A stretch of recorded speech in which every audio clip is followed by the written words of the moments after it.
quarter to midnight here on the west. I'm here. What up, y'all? I'm here, y'all. This is me in the flesh. Come on in here. Come on in here. And make sure y'all hit the share button. Let me do that right now. So I got to share on Twitter. I want to talk about why. I want to give some English as to why we delineate. It's been a lot going on in this last week since that hurricane in Jamaica. And a lot of the reaction that's been happening, I've kind of been avoiding that topic because I don't want to always be talking about delineation. We all know what it is, and so that's not my horse to beat. You know, cats like Tariq talk about it way better than I do. You know, Afro Elite, brothers like Black Alpha.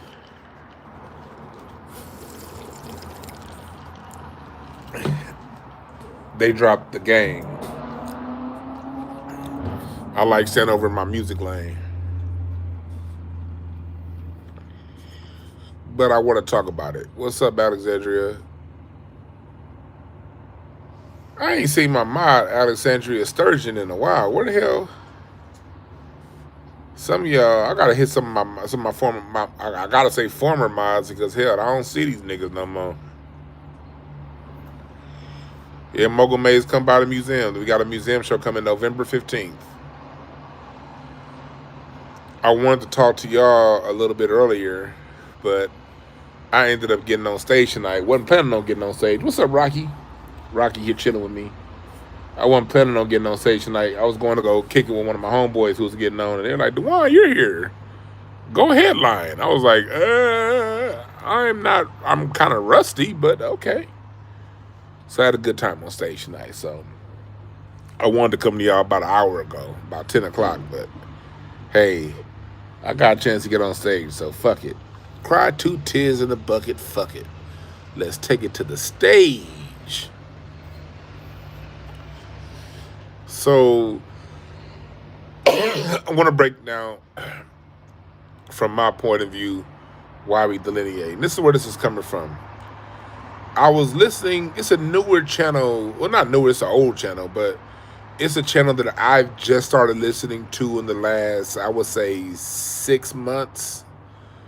Impression number one, if you know this channel, the amazing Lucas. I like his channel. I heard about him years ago, but you know, I didn't really listen. But I started listening to the amazing Lucas about 6 months ago, probably just before the summertime started. And now the amazing Lucas is heavy in my rotation, and I like his channel. But he said some things about delineation and that I see where he's coming from, and I wouldn't go at him like that because I understand where he's coming from.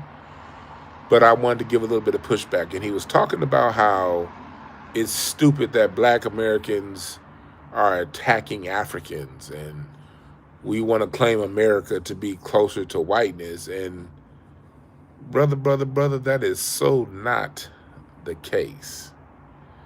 We're not attacking Africans. We're not attacking Caribbeans.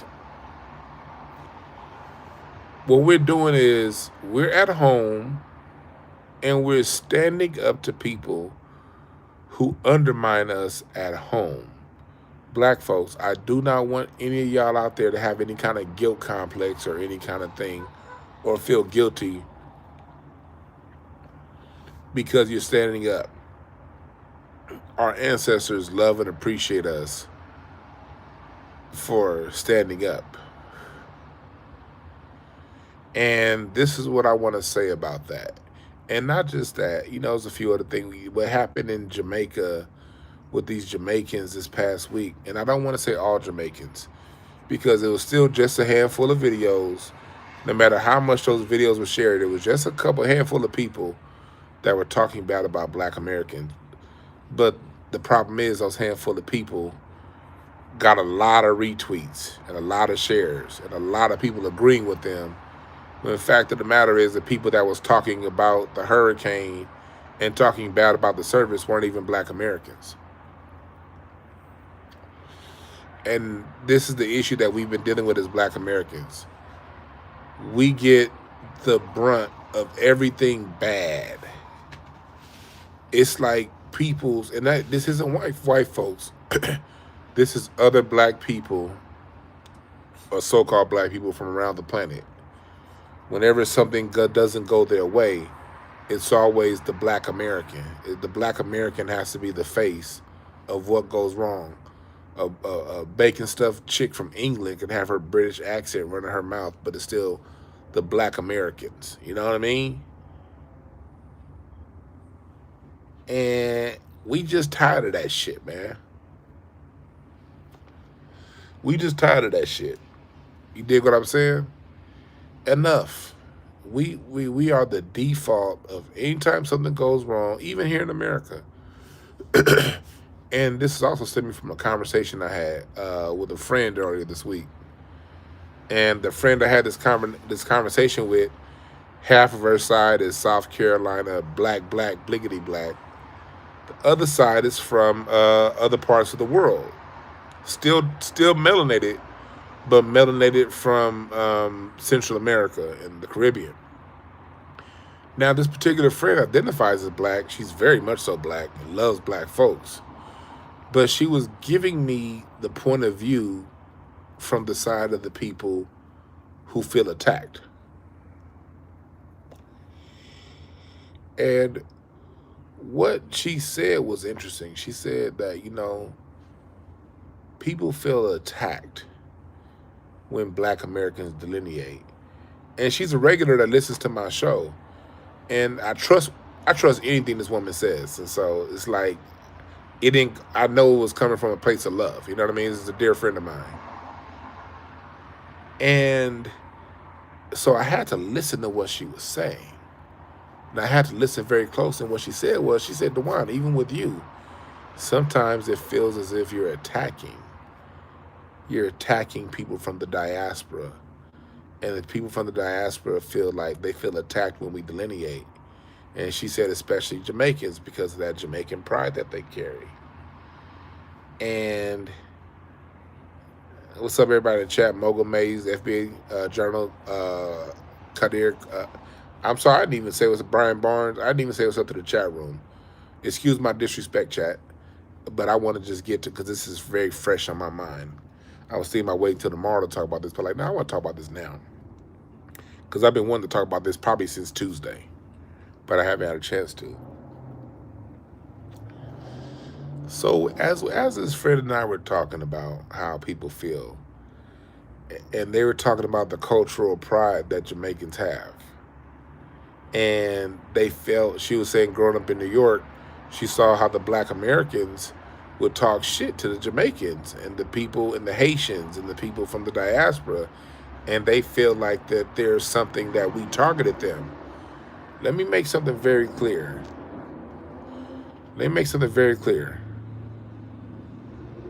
We as black Americans, what's up, Wally? I ain't seen you in a minute. Where the fuck you been? You been in jail, nigga? But let's make this very clear. Black Americans do not attack Africans. We do it for being African. We do not attack people from the Caribbean for being from the Caribbean. Now, what we do is when y'all dress funny, we talk shit. If your weave is crooked, we talk shit. But that's way different than attacking. We don't physically harm. We don't we don't delineate when it comes time to hire. Look at our black HBCU institutions, for example. From Fisk to Howard, you have people from across the Caribbean and Africa that have very high paying positions in those jobs. That's because we don't delineate when it comes to giving people opportunities. Somebody said it's so counterproductive. Then get the fuck out of here if you feel it's counterproductive then. The fuck you in here if you don't feel like this conversation is constructive for. If you don't feel this conversation is constructive, leave.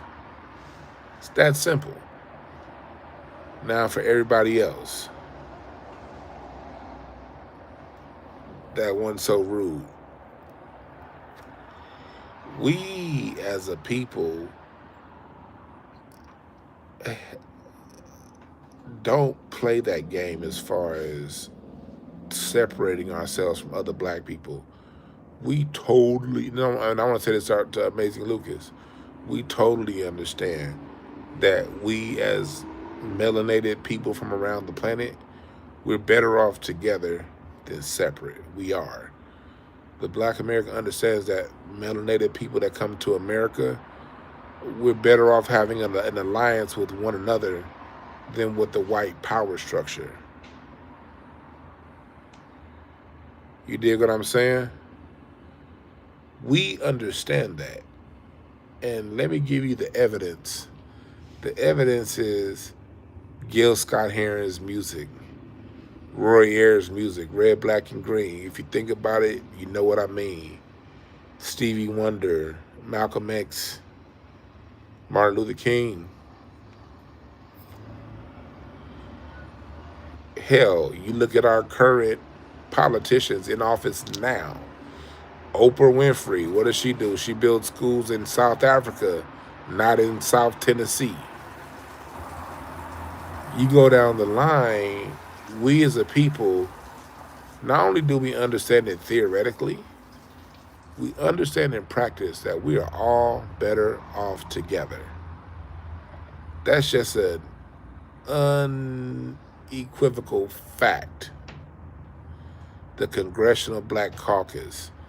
All of this, you can see in our actions. We understand that we are better off together than apart. Black Americans are the last people who need that lesson. I say look no further than Booker T. Washington, who was talking Pan-Africanism in 1885. Callie House, who was talking about it back then. W.B. Du Bois, who ended up dying in Ghana. We got one of our great thought leaders whose bones are buried in Africa because we believe in Pan-Africanism and the unity of the melanated race across the planet. Check the records. Check the record. That's all I got to say with that is check the record. The problem comes in when you're at home minding your black ass business. You got a lady who just lost the governor's race, Winsome Sears, coming from the Caribbean saying that black Americans don't need reparations. That's a problem.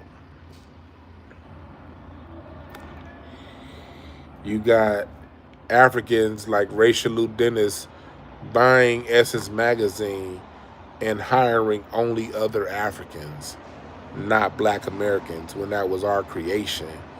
And then people say, well, why didn't black people buy it? Hell, even white folks was smart enough to put in black Americans. White folks been controlling Essence since 2000. Even they was smart enough to, when they put on the Essence Fest, let Frankie Beverly and Mays headline the motherfucker. Even the white folks were smart enough not to have a goddamn Jollof cook-off.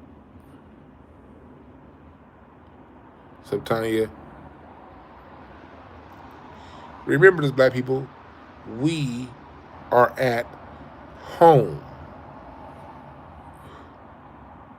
What is the custom, Brooke, when you're at home? Chat room, Senator Brooke, Noah Randall, Brian. What's the custom when you're a guest in somebody's house? What's the guest responsibility and what's the host responsibility? The guest responsibility is to listen to whatever the fuck the host the rules the host has. Yeah, you wipe your feet, you're respectful. You don't just sit down, you ask, you wait till you're told and be seated. You don't go in people's refrigerator. If the house says take your shoes off, you take your shoes off. It's the same rules in a casino, right? House rules. It's the same on the basketball court. If we playing basketball and we playing 21, it's whatever home court. Some people, home court, you gotta win by 2. You gotta hit that 3 at the end. Some people's home court, you don't have to hit that 3 in the end. It depends on what the home court says. Same thing with dominoes. The home court say 10 to get in, then it's 10 to get in. If you play dominoes in my house, all points. I don't play them jailhouse rules, 10 to get in and all that shit. No, you score, you score. If you domino and you didn't have anything on the board, but you got 40 on the domino, you get your 40. Some people's house rules is if you haven't scratched, you can't get your money on the domino. The point of the matter is, no matter you're talking about the house in Vegas, if the house hits on 17 on soft 16, or if the house hits on soft 17, then that's the rule. Some houses don't hit on soft 17. No matter where you go, the house rules are what we abide by. Yeah, like Martin said, respect my house. That episode of Martin was funny as fuck.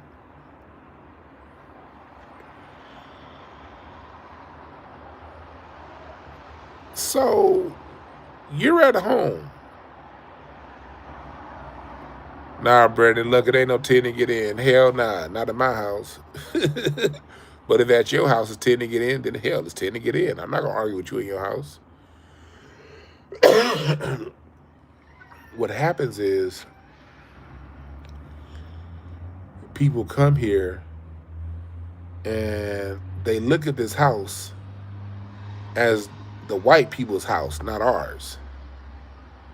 They feel that they can come to America and align. They think this is the white folks' house.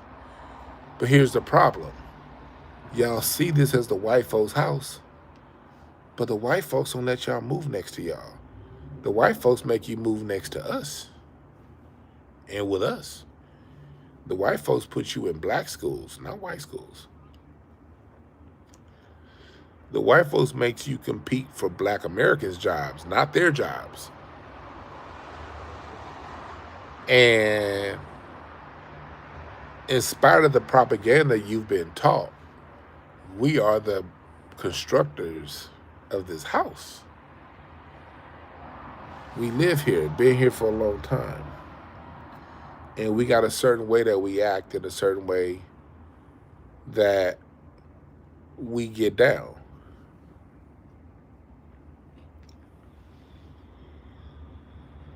You dig what I'm saying? And when we clown and roast and talk shit, it's not because we hate you. We play the dozens. Because in this house, during the times of slavery, the slaves that didn't have all their shit together were sold by the dozens. And the way we coped with being bought and sold on this land that we built was to crack jokes on those that were sold by the dozen. Look at you, you one leg longer than the other, you Biggie Smalls motherfucker, you. Look at this nigga right here. That's how we are. We play the dozens. Look at this beady-eyed bastard right here. Go listen to Louis Jordan's music. Go listen to Fats Waller's music. We talk shit. And then when we're done talking shit, we eat together. We break bread together. We hire you at our jobs. We welcome you in our churches. We don't firebomb your home when you move into our neighborhoods. And that's a big thing because as black people move to other neighborhoods, our houses get firebombed when we move to white neighborhoods. When Mexicans move to our neighborhoods and start to take over and they get larger numbers, they firebomb our houses. We don't firebomb y'all shit. We don't disenfranchise you from work.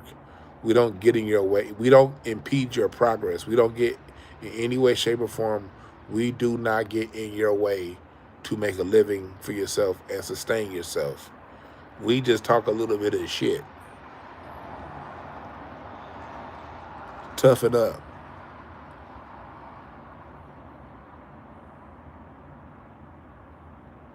No, maybe that does not need to change, Pookie Bear. No, keep up. Because the joke don't hurt. No, what needs to change is people disenfranchising people economically because of the color of their skin. That needs to change. Because America better be thankful that the way we handle our oppression is jokes. That's why you don't see black people shooting 53 people in Vegas at a country western concert like Stephen Paddock did in 2013 or 14, whatever that was. The fact that we joke and joan around is the reason why there's no black equivalent to Dylan Roof going into a church and shooting the innocent parishioners up. There's no black equivalent to that. There's no black equivalent to Ted Bundy. Cause and effect. The reason you don't have black people who do all this terroristic shit is because when we have hard times, when we have issues, we make jokes about it and we laugh it off so that we can function and deal with tomorrow. That's our way with dealing with tomorrow and not killing people. You're right, Brandon. Roasting is a love language. Roasting is a love language. We really only roast people we fucked with. If we really don't fuck with you, then black people are real. They just won't fuck with you. Black people have no issues ignoring your ass. If we roast you, it's because we got a certain level of love and respect for you. I know that's how it's with me. I only roast people I'm cool with. And people who fuck with me. If you don't fuck with me, then I'm not cool with you. I'm not going to just go around just randomly roasting people. Gotta have some kind of,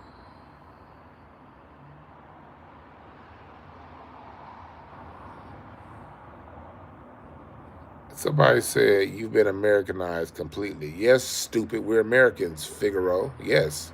We're home. If you don't like it, leave. Yes, we are Americanized. We set the rules. Yeah, we don't. And to say that we don't care, we do care. That's why black people played a major part in ending apartheid in South Africa. Niggas don't go to South Africa.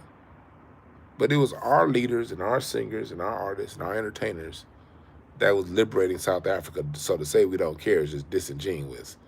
We do care. On the other hand, we got our own problems that we dealing with here. And we know very clearly that nobody else from around the world came to help us with our problems. So when you're dealing with a problem, if my own if my own house is on fire, what the fuck do I look like carrying a bucket of water to yours?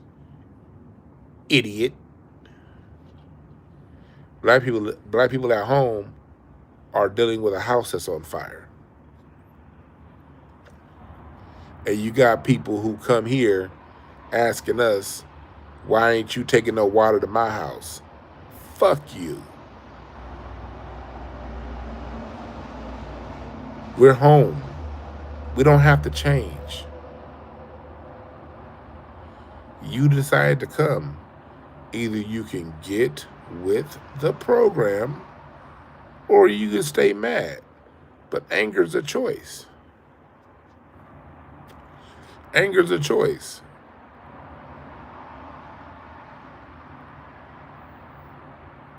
It's not our job to appease your anger and frustration. That's nobody's job but your own.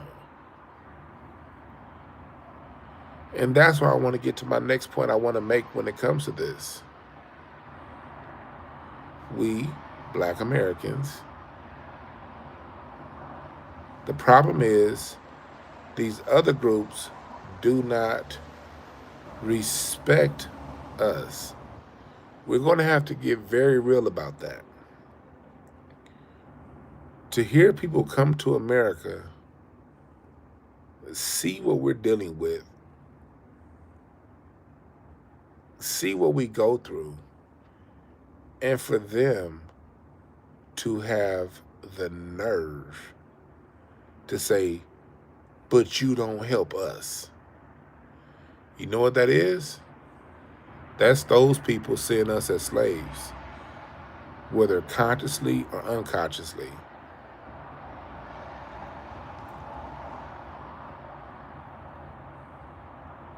Brandon, I forgot about that Paul Morty joke. Let me say that one more. Let me say that again.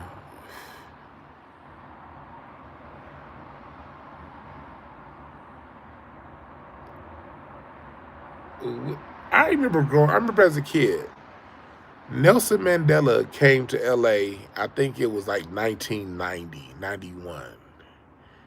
And I remember my church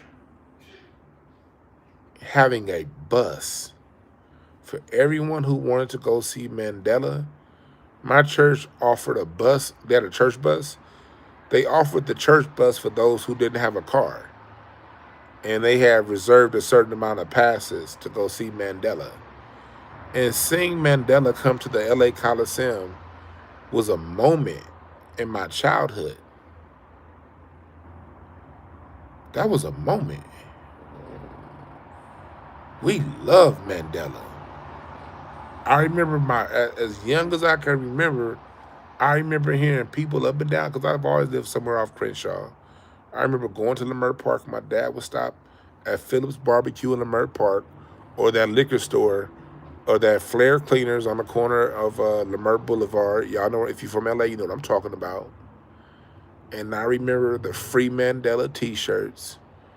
I remember Free Mandela being a slogan when I was 5, 6, 7.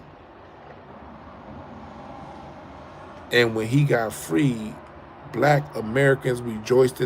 We rejoiced the same way in LA, there was as much rejoicing for Mandela being free as for the Lakers winning a championship. That's a fact.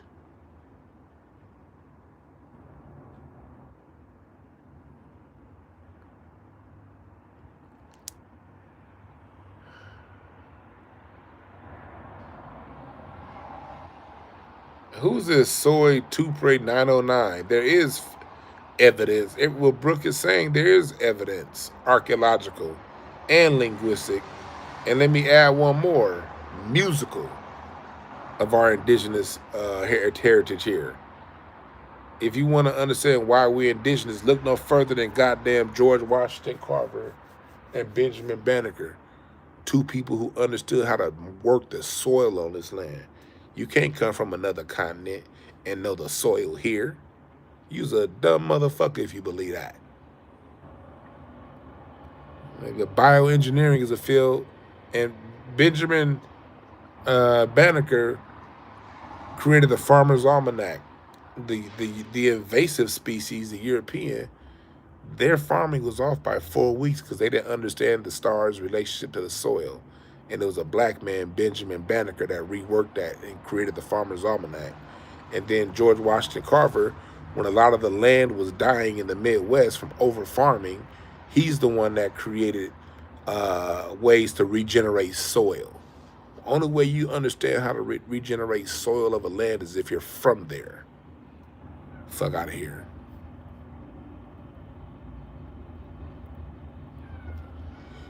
Don't be going that Brooke. She 100.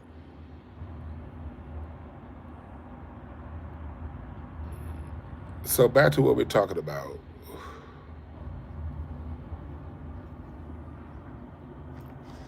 Back to what we're talking about. We're home. We're home.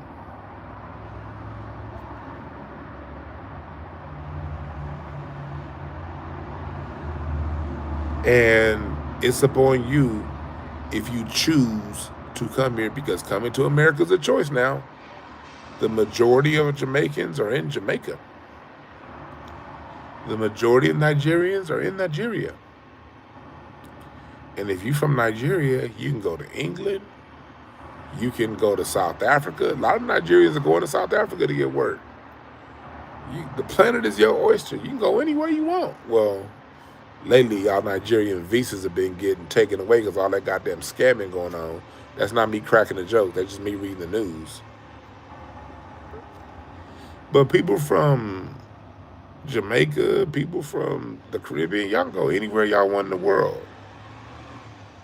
And when y'all go to white countries and when y'all go around white people, what do y'all do? Y'all respect them. You chose to come here. You chose to come here.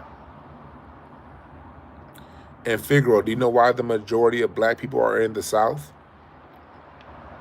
Is because during the early 1800s, after the United States got the Louisiana Purchase, black indigenous and folks were marched to the South, millions, from the Carolinas and from the upper Midwest. Black people this time 200 years ago were being reshuffled down to the South from the North and from the East. That's a fact. Look it up. Black people have been all across this goddamn country from day one. From LA to Maine. So back to what we're talking about. So we're talking about the delineation thing and the respect. When these people come around us and say, well, they have a beef with us, their beef. When I have somebody else I know that's Jamaican. I know a Jamaican friend of mine. We talked about this. I told y'all before. The secretary for my foundation, my Black American Music Family Tree Foundation, is from the Caribbean. So I ain't got no issues. But he's also a Caribbean that know that ain't with all that bullshit in the game, in these bullshit ass games. He don't play this shit. He's from the Caribbean, but he was raised in Philadelphia. So I love people from the Caribbean. Saying about hate. One of my mods, Mama Zeke, she's from Jamaica. I got so much love and respect for her and her family. So it ain't about none of that shit. But I've heard this shit from Jamaicans to where they feel, they get mad at us Black Americans basically for not accommodating them. And it's like, we ain't got to, that's born in disrespect. Because you never go to these white folks and say, you would never say that to these white folks.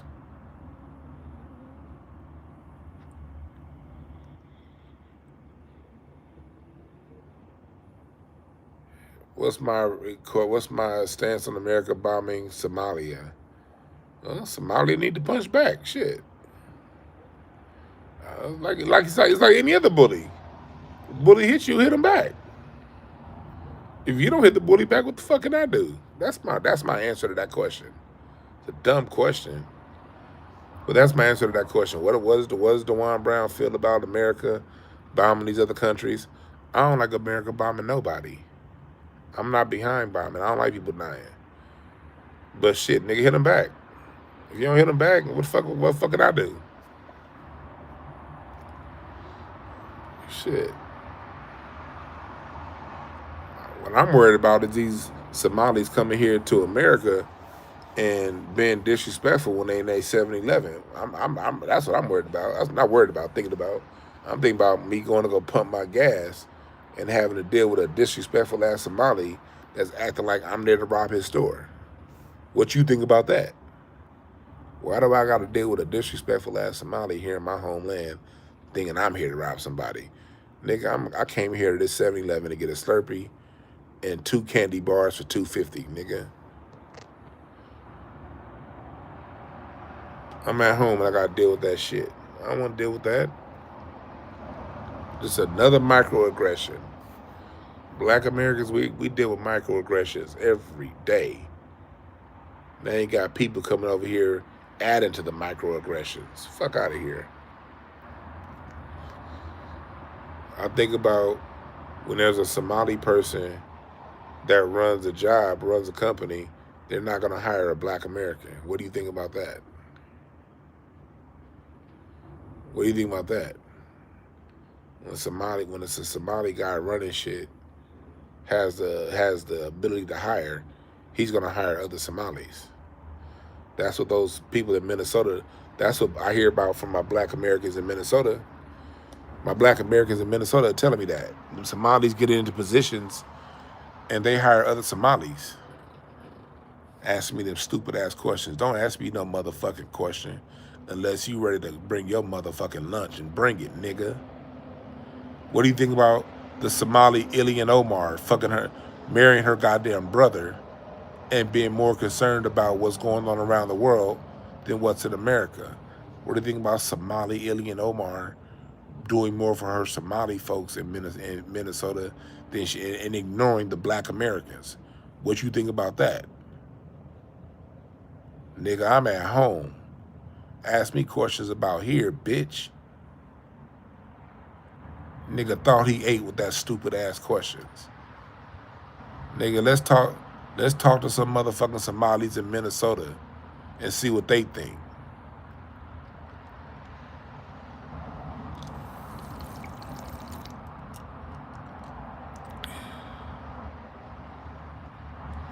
Let's do that.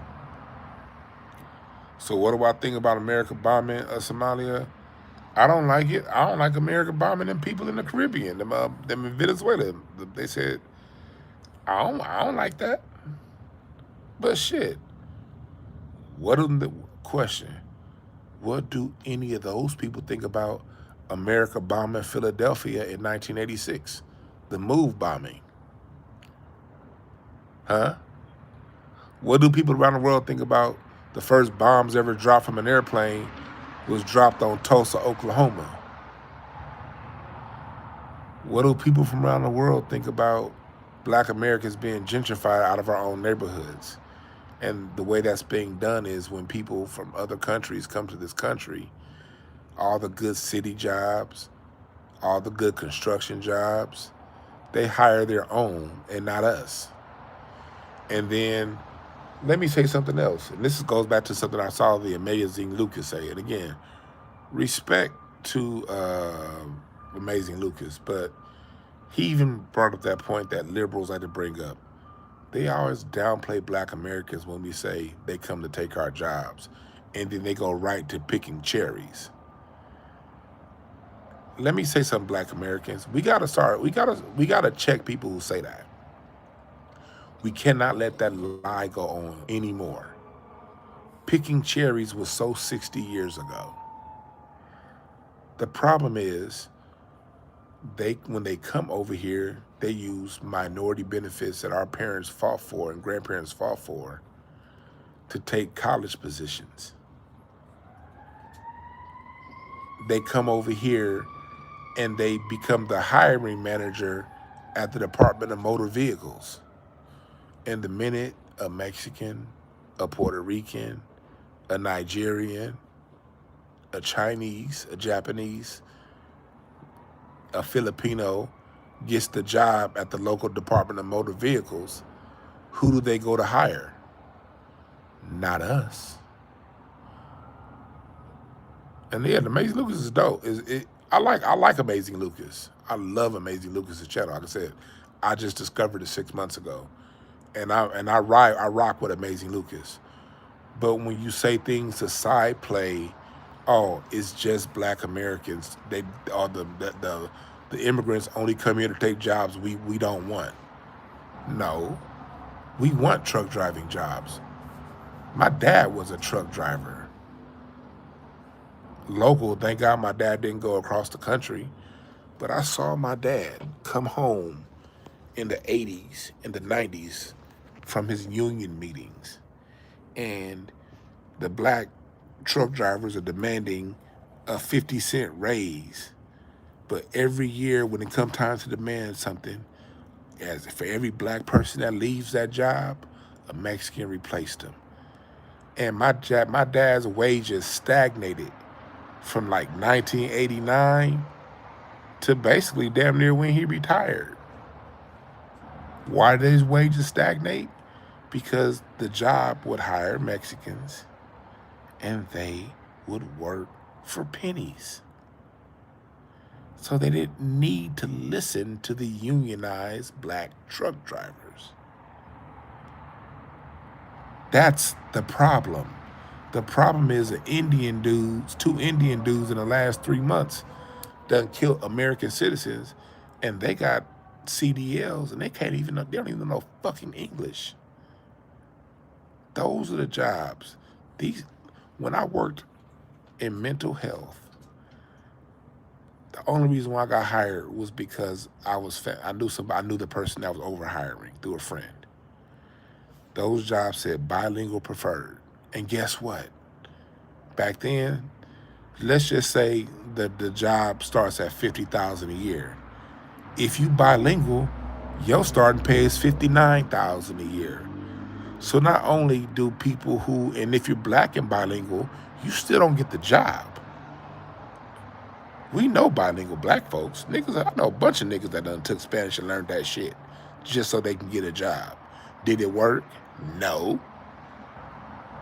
So not only are they in the running, black people are only in LA. Just say black people are only in a running for 2 out of 10 jobs, because 8 out of 10 of those jobs are going to be bilingual preferred, Spanish speaking.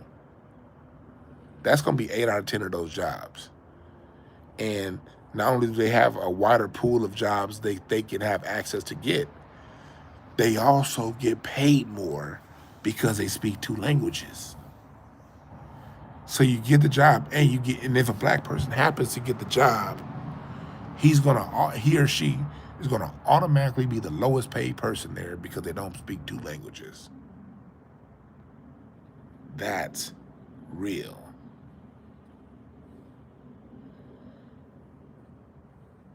So we gotta stop. We can't let people say things like, oh, they're just taking the jobs Americans don't want. That's bullshit.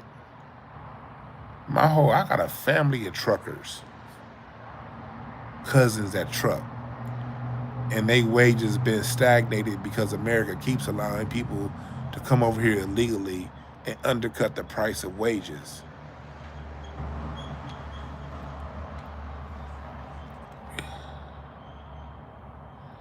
Yeah, how many black people get embarrassed? Think about how many of y'all aunties and uncles out there got a job, been there for 30 years. They trained that Latino. Now that Latino or that Asian gets promoted over them because now the upper management positions they have to be bilingual. What the fuck does an upper management position need to be bilingual for? They ain't talking to customers. So now you got somebody who came to the country 15 years ago. Now they get the promotion because they speak another language, a language that they're never going to use on that job.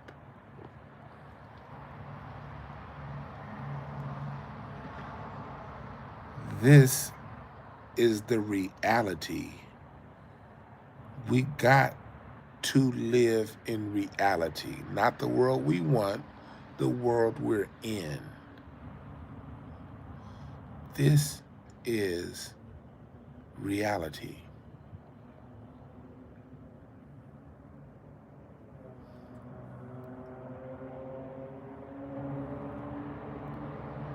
So before us as black people talk to anybody else, we have to acknowledge our pain. We have to acknowledge our plight. See, this scenario pushed me into some awesome things, but I'm a nigga that's gonna grind and get it. I was raised by a mom and a dad. My dad was always, by the time I woke up for school, I had to be up for school at 5:45 every day. because my mom had to be at work at 7, and she had to drop me off at school at 6:45 a.m. So even though I was up at 5:45 a.m. every day, my dad was already gone because he had to be to work at 5. So I woke up 5 days a week. My dad's gone because he's at work, and my mom is watching NBC Channel 4 News, Christopher Nance on the weather report. Holla if you hear me if you're from LA. My childhood was waking up to hearing Christopher Nance's voice doing the weather report for Channel 4 News as my mom got ready for work and I got ready for school, and my brother and my sister.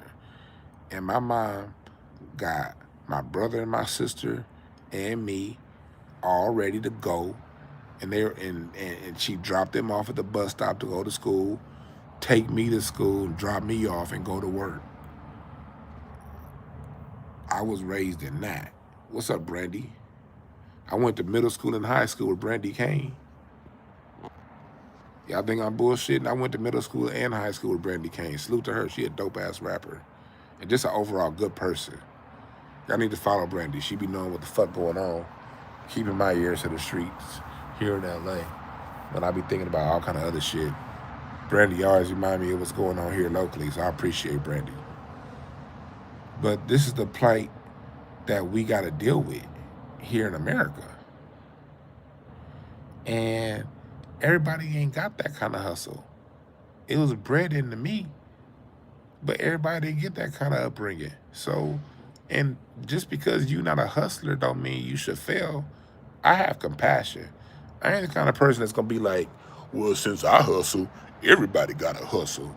No, no, mediocre people should win.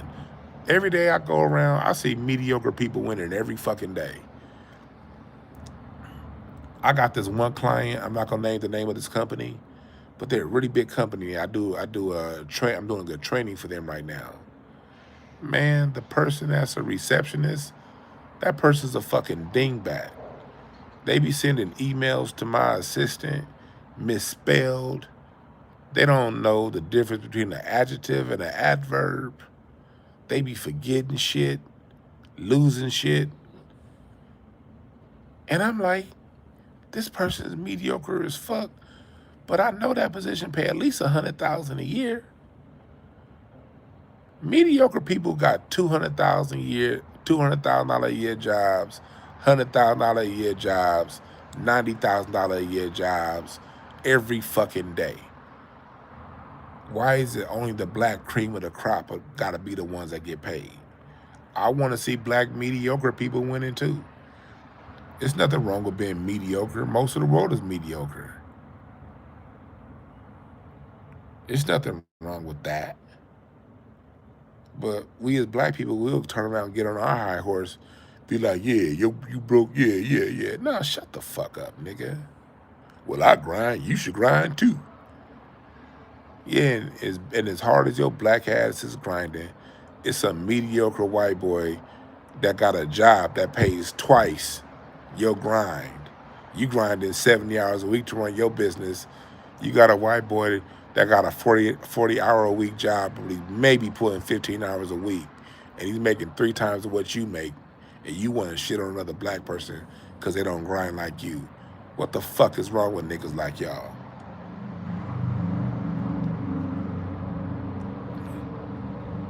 So, no, sorry, I ain't learning Spanish. Fuck you. Hell, half the people that got the Spanish speakers at them jobs, they don't even know Spanish. They just Mexican. Chat room, Brandy, press #1 if you had a job with a Mexican homie, and them Mexicans didn't even know Spanish, cause a lot of Mexicans, they don't be teaching that shit to their kids. They be trying to be Americanized. A lot of them. Most of these Mexicans in LA don't know fucking Spanish. They just got the job. You stupid fuck. Now back to what we talking about. So this is what we're dealing with here. That person That person got my chat room. Brian Barnes. What was I saying before I went off on that idiot?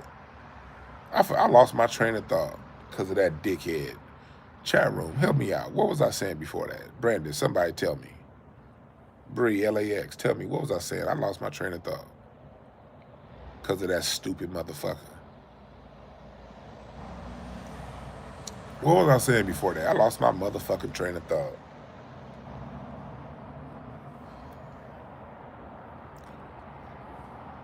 Oh yeah, mediocre black people should win too. Yeah.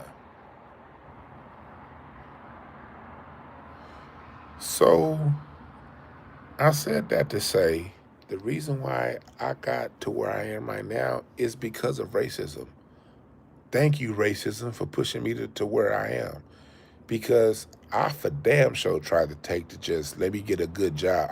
My parents raised me to get a good job. I wasn't raised to run a business.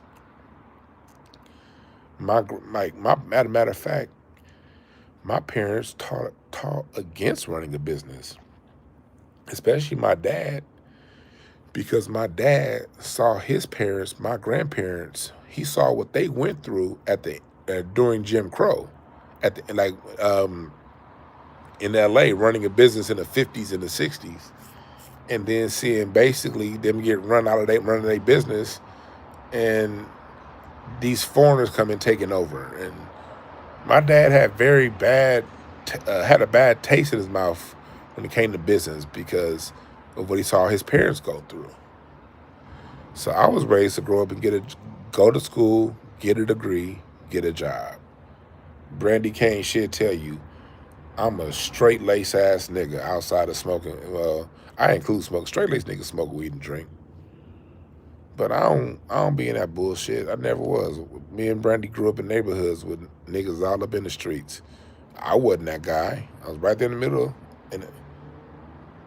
in the middle of it, but I wasn't me. So I followed the program. I got the college degree. I went and worked at the bank, Washington Mutual Bank. Wore a fucking necktie to work when I was 19. Worked at Hathaway Sycamore's Child and Family Services. But every time I would go to apply to a job that was going to set me straight, I would get denied. And when I was unemployed for those 2 years, I wasn't unemployed. I worked a commission-only job when the housing market crashed. And I applied for a job for 13 months to get back into working banking, and no one would call back Dwann Brown. But when Dwann Brown changed his name to Don Brown, I got interviews, only to once I got to the interview not get the job, with 9 years working experience and a college degree. And I kept running up against this bullshit. Yeah, Brandy, I forgot you was at WAMU. Hey, Brandy, I forgot you was at WAMU too. You was at Pico Doheny. Yeah, I was Manchester and Locust. And I opened up the branch that's still over there on Century, the one that's across the street from SoFi Stadium, that Chase. I opened that branch. That branch opened on my birthday, 2005. I worked on my birthday. June 17, 2005 was the day that branch opened up, and I worked on my birthday, and I was there when it opened up on a Saturday.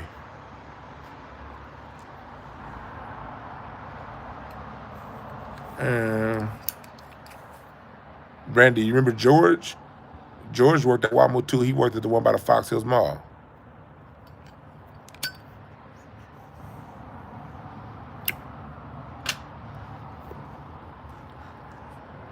George Granberry.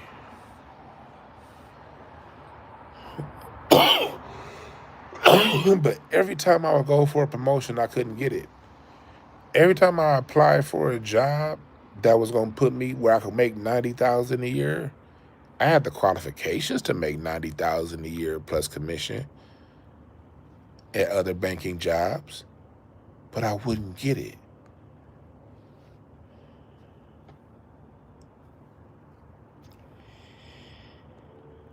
And that's what made me realize when I worked at my last job at Hathaway Sycamore's Child and Family Services, working with them kids.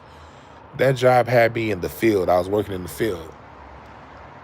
And the only reason why I got that job was because My homeboy at the time, his wife's mom was the manager there, and she needed somebody, and I had a degree, and they also wanted experience working with kids, and I worked with kids at King Drew Medical Center all throughout the '90s on Saturdays, and as a volunteer. So me being a volunteer in Watts for those 10 years gave me the work experience, so I got that job. But I realized after I got that job that it ain't gonna be too many more people that I know. I cannot leave my livelihood moving forward in the hands of me having a friend or knowing somebody. I can't depend on that. So I'm going to have to take my time at this job to learn how to run a business, how to open up a business. And again, my parents didn't teach me that. My parents taught me to get a college degree and get a job.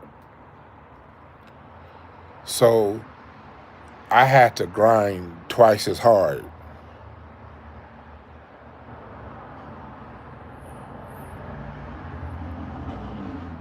I had to grind twice as hard. And so, with that being said, you got people that come to America and they only want to talk about these lazy black Americans. They want to talk about the hood and what's going on in the hood. You got people like Poetic Flacco, corny ass. This is what's going on in the hood. Academics, Chirac from Jamaica, by the way. We have Jamaicans coming over and doing Chirac series. When you don't have black people flying to Haiti, you don't have black people flying to Jamaica and going through all y'all ghettos saying, hey, look at these people. They eat with their hands. You don't have no black YouTuber going to Ghana and talking about the poverty in Ghana. The shit doesn't happen.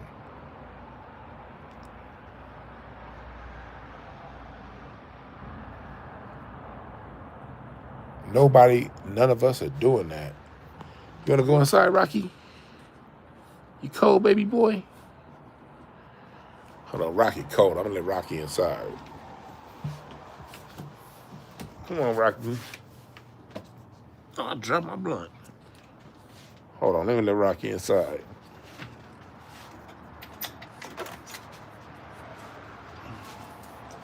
Go on. All right.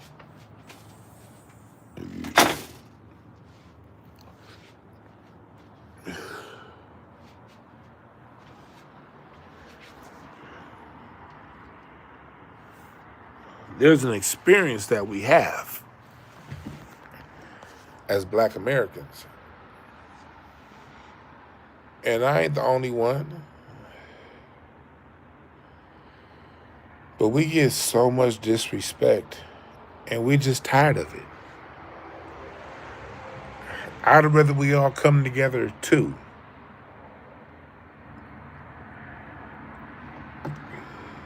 I'd much rather that. I swear to God, I'd rather that.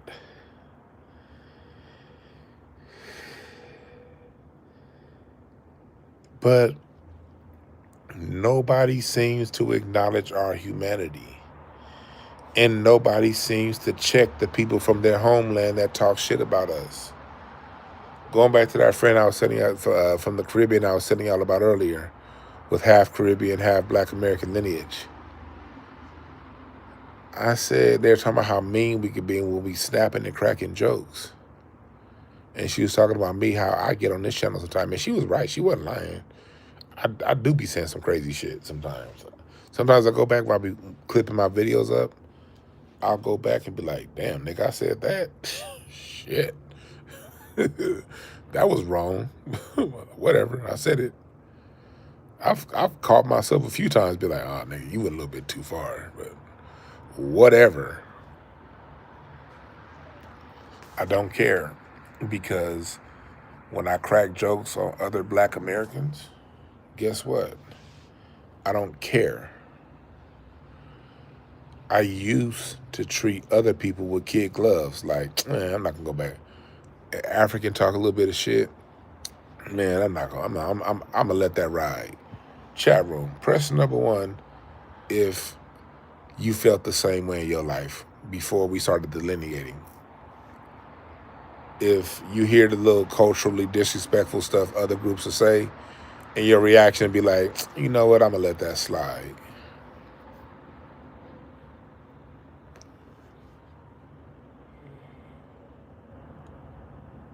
But here's the crazy part about it, Brian, Brooke, Wreak Havoc. This is the crazy part about it. We don't let each other slide. I know I don't.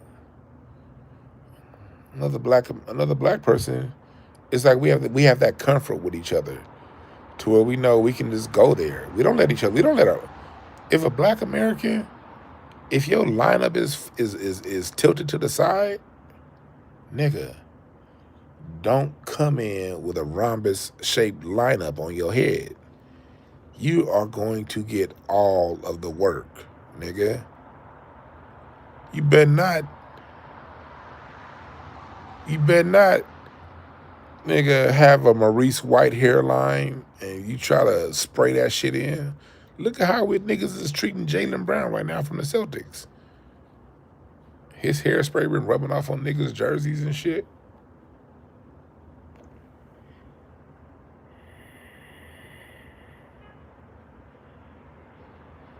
We be going in on each other, niggas. Black folks, we are mean to each other. And I'm not against it. I'm cool with it. We be mean as fuck to each other. Church, it don't matter. I remember we used to clown in church.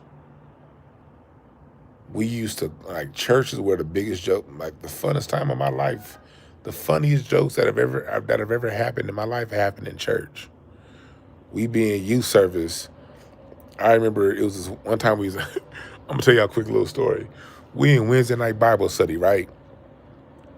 And no, this is Sunday morning. This was Wednesday night. This is Sunday morning.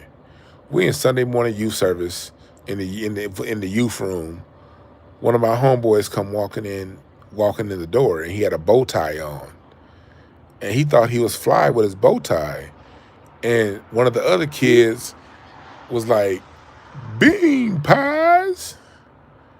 This nigga looking like he sell bean pies." And nigga, we stopped Sunday morning youth service and we laughed so hard.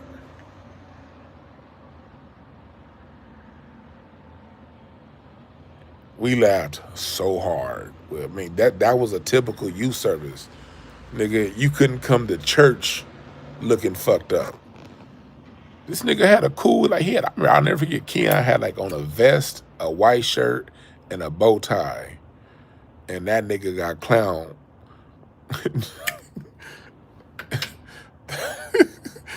Yeah. Man, me and my sister had a name for everybody in church. One usher looked like George. We used to call one usher George Jefferson because he looked like George Jefferson. Me and my sister imitated everybody in church. My homeboy Richard, we was in a youth camp one year. And this was the year that I remember, this was the last year before Jamal Crawford, he used to go to my church. You know Jamal Crawford, who's now on NBC speaking. He played in the NBA for 20 years? He went to my church. And this was like the last camp that he was at back in 95. My boy, we used to have a water balloon fight every year. And my boy Rich pissed in a water balloon. And it was this one dude from the other Zoe Whittier, was always talking shit. He was like, "I'm gonna hit that nigga." He told us all who he was gonna hit with the piss water balloon. This nigga pissed in a water balloon, and the other dude from the other church that was talking all kind of shit. This nigga Rich got the water balloon and beamed that motherfucker. That shit hit that nigga square in the nose. That shit busted on his nose and his upper lip, nigga.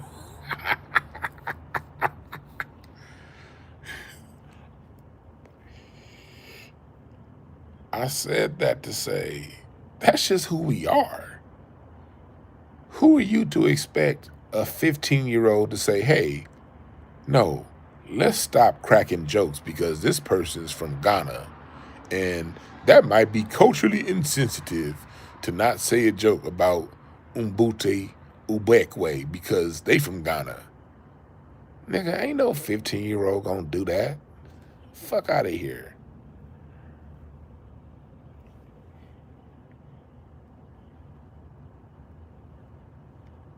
Yeah, getting jokes cracked on you does make your skin tougher. I was at a bar in Inglewood last week, and there was one of the servers that was there. I hadn't seen her in years.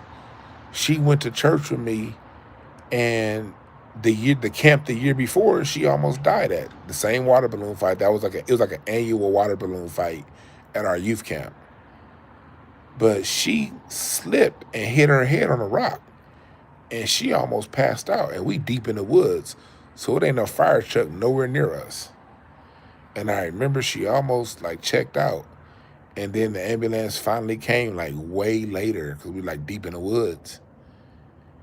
And she ended up living and surviving. And I saw her at a bar literally last week. Man, church is just one of the places. It's one of our social organizations. Yet we gotta have somebody like DJ Academics come from Jamaica and pin Black Society on Chirac.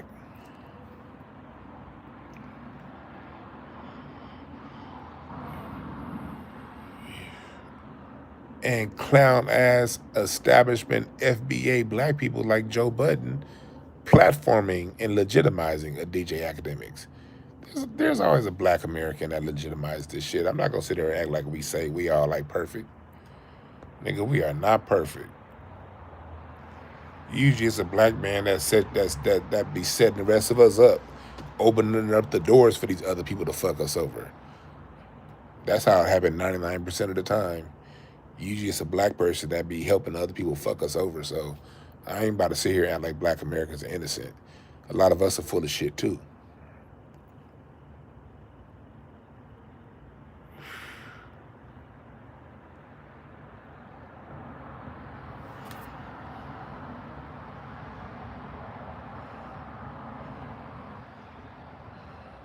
Yeah, they doing the same thing about LA. I talk about how dangerous LA is. Man, LA is not dangerous. Nigga, do you know that LA had its most peaceful year in like 40 years? This most recent report.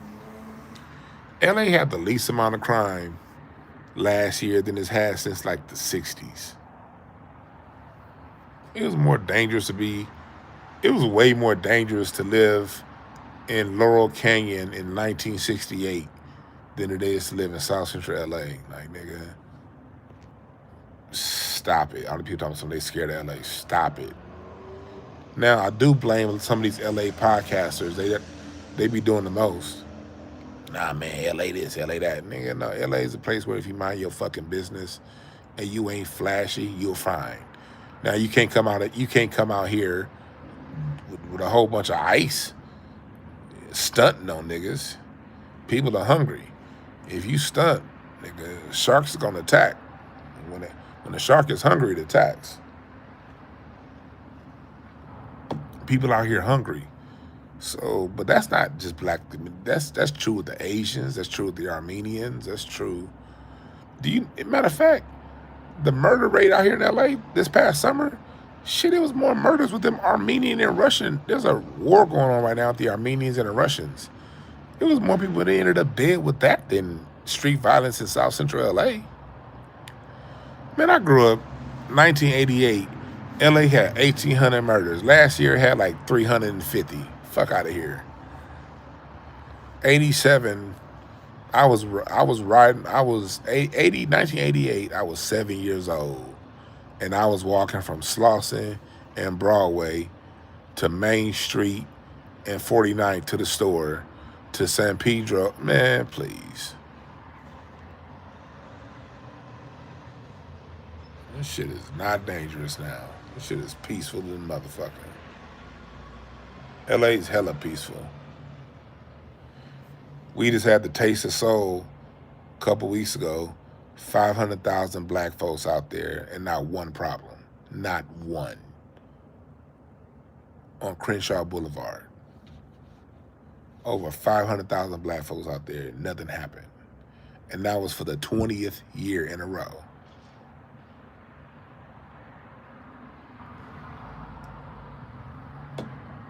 That was a 20-year anniversary of the Taste of Soul. 500,000 people, nothing happened. Here, Vermont knows this is the most problematic area.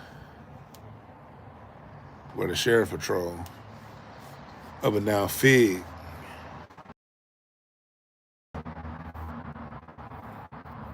But Glendale, Van Nuys, them Armenians and them Russians have been going at it.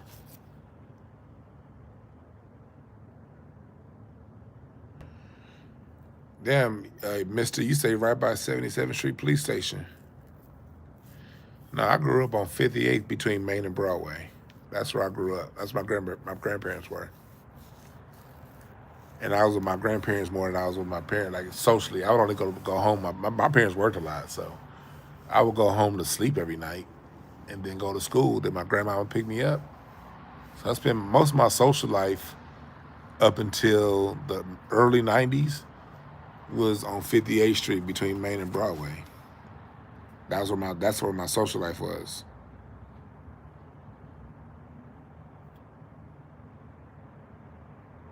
Appreciate that, Brandy. And I mean, a lot come from Brandy because Brandy is real LA. So to get a compliment on LA from Brandy, I'm gonna tell y'all right now, y'all in the chat. I love the rest of my chat room, but if you ask me, that's a flex. To get a compliment from Brandy on LA is a flex because she is LA as LA can be.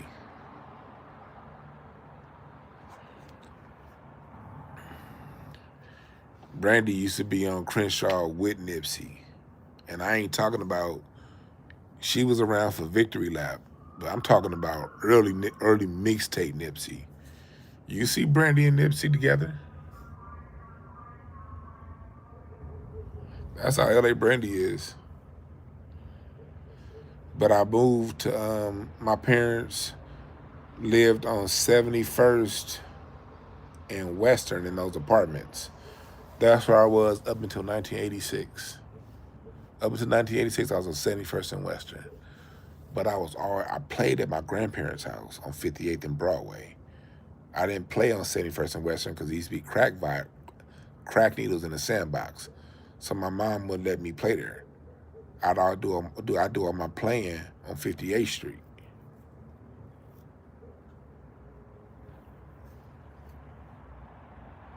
And then we moved to Crenshaw and Rodeo in 86.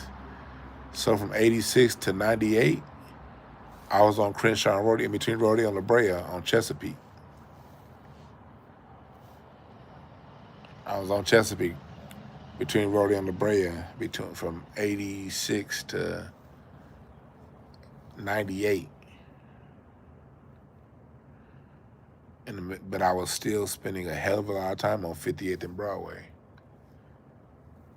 I didn't stop going on 58th and Broadway until like 94. That's when like all my friends moved. That's when by 94, 93, 94, that's when everything became Mexican and all my black friends had moved up the block. In 87, the whole block was black. By 94, it was only like 4 black people who remained on the block. All my friends were gone. Them niggas all moved to Pomona and Palmdale and Riverside and shit like that.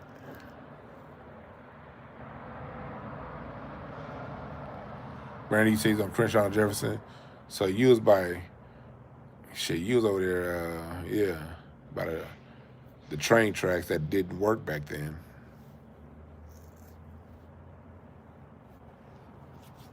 But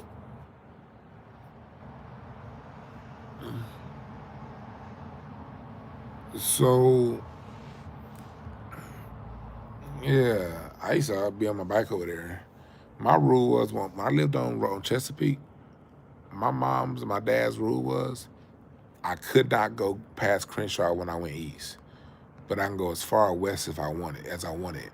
So like by 91, when I was 10, that's why when they was filming Boys in the Hood, me and my friends, we were there doing that shooting scene when Ferris pulled the gun.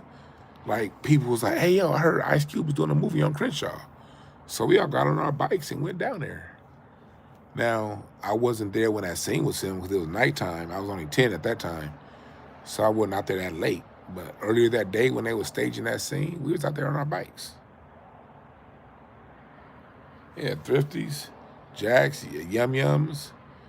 My mom used to wash our clothes at that laundromat that was next to Yum Yums up until we got our own washer and dryer. But yeah, but I can go as far west if I want it. And so we used to be, I was 10, 11 years old, and we would hang out at the beach. We would ride our bikes down to the beach.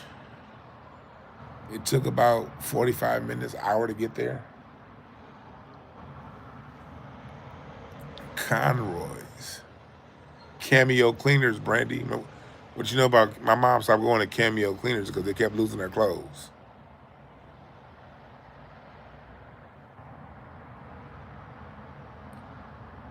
But I said that to say we as Black Americans have a very, very, very strong culture. And going back to why we delineate, me personally, I got on this delineation movement when Busta Rhymes, when I saw that video of Busta Rhymes in 2019, no, 2020, during the pandemic, he said Black Americans have no culture.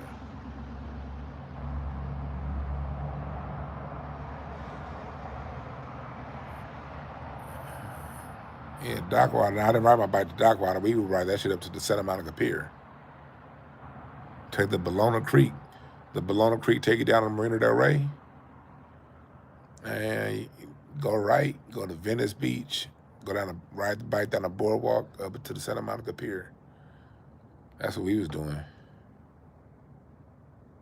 Yeah, comic cleaners.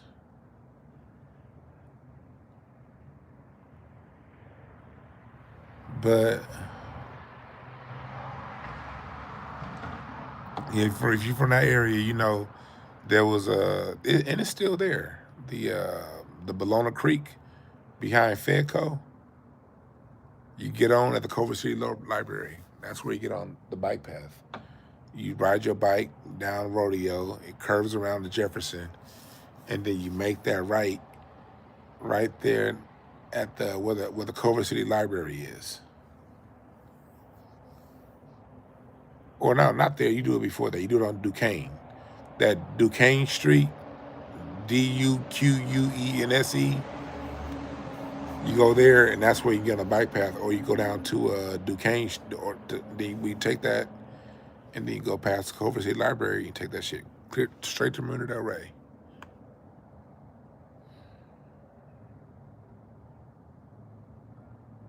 And we used to ride our bikes. But back to what I was saying as far as why we delineate. In 2020, I got on this delineation movement then when Busta Rhymes said that Black Americans have no culture.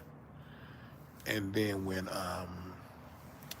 Spice, that was a Breakfast Club interview, and Spice said that hip hop got is clowning that talking shit from toasting. She was like, they got that from Jamaican toasting. I'm like, what?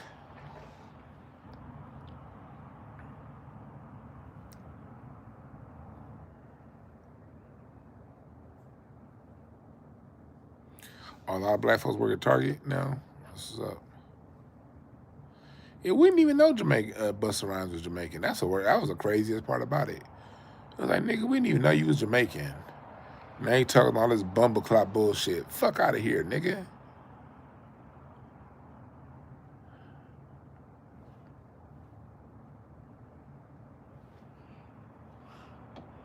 Where all this blood clot talking come from, motherfucker?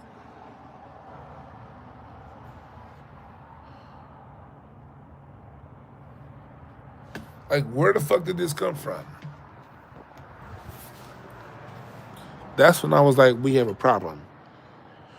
The issue is, and I want to make it very clear, because we just got to get to the nitty gritty, because I want my Jamaicans and Ghanaians and everybody else to deal with this fact. The underlying reason why you have an issue with us delineating is because you do not respect us.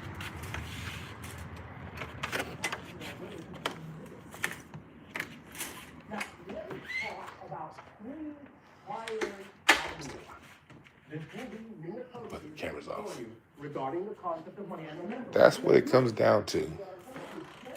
And that's just a fact. At the end of the day, the only way you have an issue with people identifying with who they are is if you don't respect them.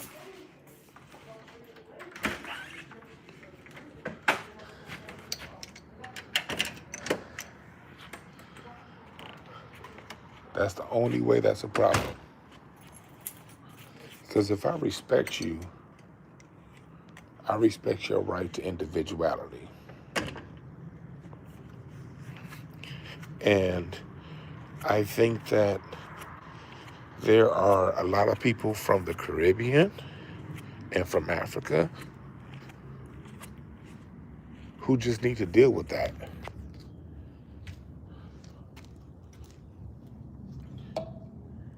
You're okay with Europeans delineating, but you're not okay with us delineating? Well, why? It's because you respect the European. So when even though he does whatever he does to you, you're going to be okay with it because you have a certain level of respect for him.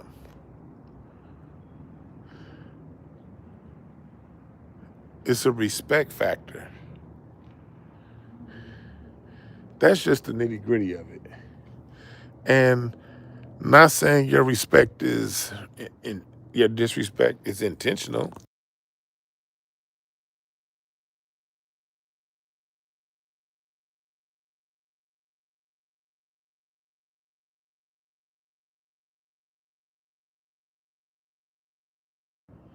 Your respect, some of the disrespect, and I'll be okay with saying this, some of it is subconscious. It may not be a conscious bias. It might be a subconscious bias. I'm not saying everybody's intentionally evil. Some of you are. But it could easily be a subconscious bias. It could be a subconscious disrespect because you've been trained not to respect us. Got to deal with that.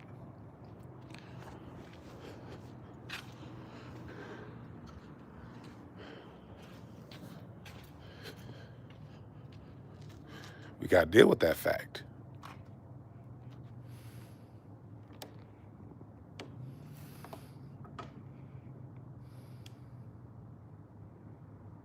You've been trained by people you love to not respect those black Americans.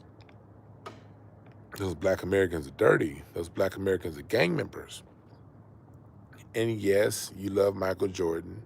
Yes, you love LeBron. Yes, you love Beyonce. But those black Americans aren't the kind of people you want to be around.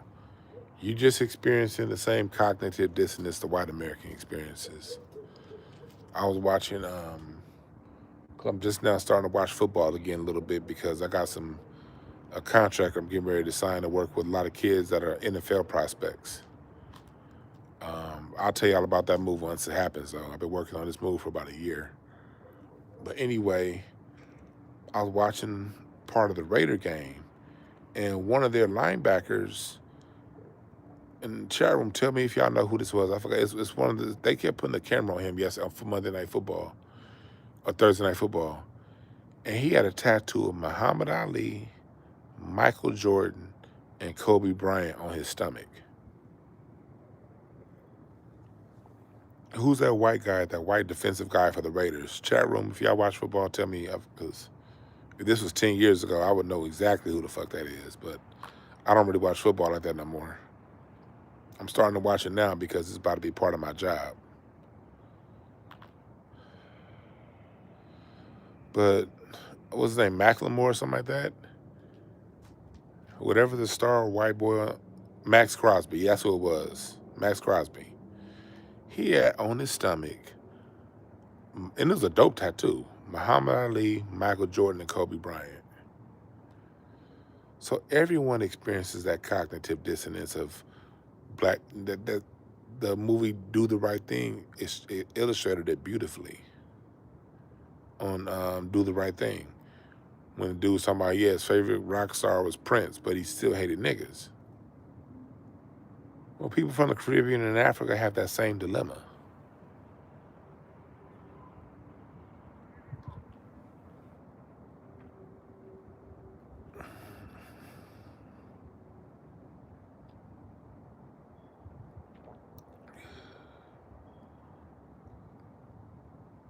So, again,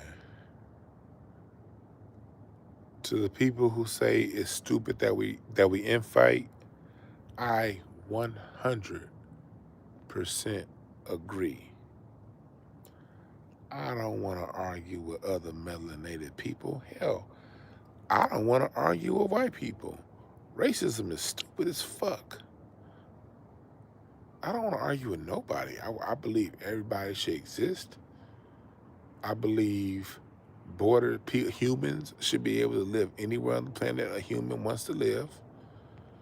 I believe that those that are powerful should have compassion for the weak.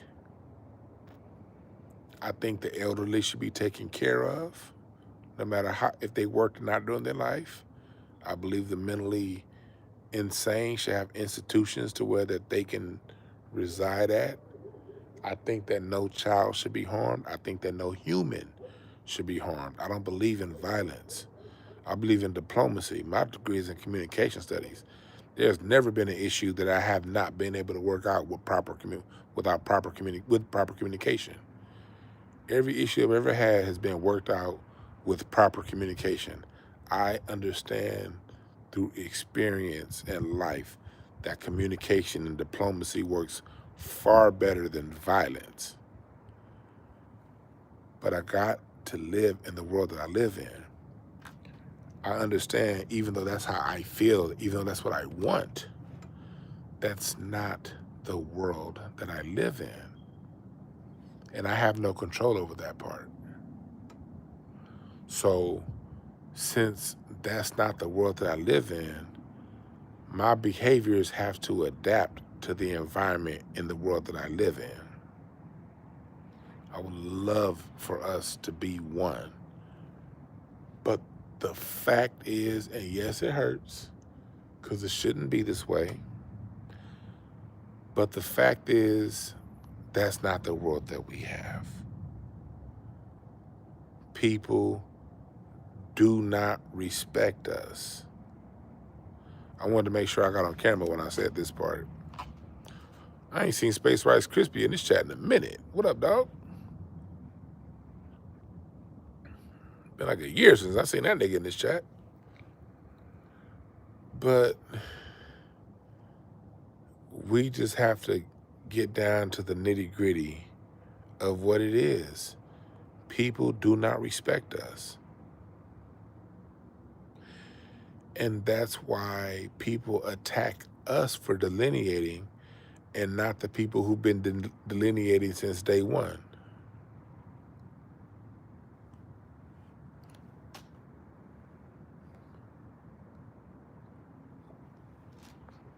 Going back to the conversation I had with my Caribbean friend, I was like, you know how these people feel about us. Why do we have to take it and not respond? Because she was like, well, he feels like, you guys be attacking them. I said, long before this FBA delineation movement, these people have talked so much shit about us. We thought it was just jokes. Because when we joke as Black Americans, that should show you guys something else. We don't take our jokes personal and serious. A joke to us is a joke. You crack jokes, you play the dozens, you roast, and you move on to go about your day. You don't think about that shit. I done said some of the worst shit to people ever. And 30 seconds later, I done forgot what the fuck I said. And we can be right back to what we do. That's how we look at it. So when we were being called Akatas, and we would hear our Jamaican friends and our Ghanaian friends and Nigerian friends and Mexican friends say, hey, my parents don't like people like you over the house, we'd be like, whatever. We just, When they say the little stuff about black Americans, it's just a joke. We thought it was just jokes. Everybody got jokes, whatever. We didn't understand you motherfuckers really felt that way until recently. Yeah, Kenny Red, me and Larry, yeah. The way I talk to Larry is how I talk to all my friends. Anybody I'm cool with. I was cussing Larry out this morning. I said the way I talk to Larry, what's up, Foodopia?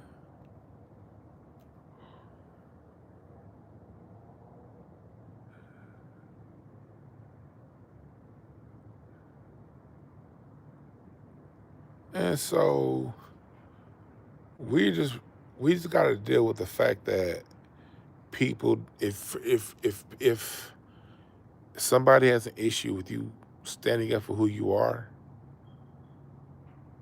they don't respect you. When people try to come in and mediate and say, and they only look our way and look at black Americans, oh, you guys are wrong for this, you guys are wrong. Well, what about the decades of undermining from these people? You're not gonna say anything to them? Like, let me just say it again. Winsome Sears. Thank God she lost. But can you name a black equivalent to Winsome Sears? Ketanji Jackson Brown. She just upheld, she just allowed Trump to put out partial payments on SNAP. She's Jamaican. She said that she don't know the difference between a boy and a girl. Is there a black American equivalent to that got into the highest level of Jamaican government to tell Jamaicans what they don't need? This is a serious conversation. And if you can't hear what I'm saying, that means you don't respect me. That's the way I'm going to take it. That disrespect. Because we talking Turkey right now. African Obama used his power to promote his gay side, not his quote unquote black side.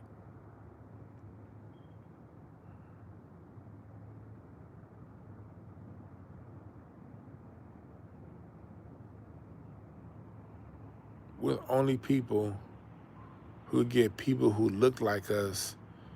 Like, y'all get into our politics. And not just our politics. Y'all are in our HBCUs. Look at Howard had rats a couple years ago.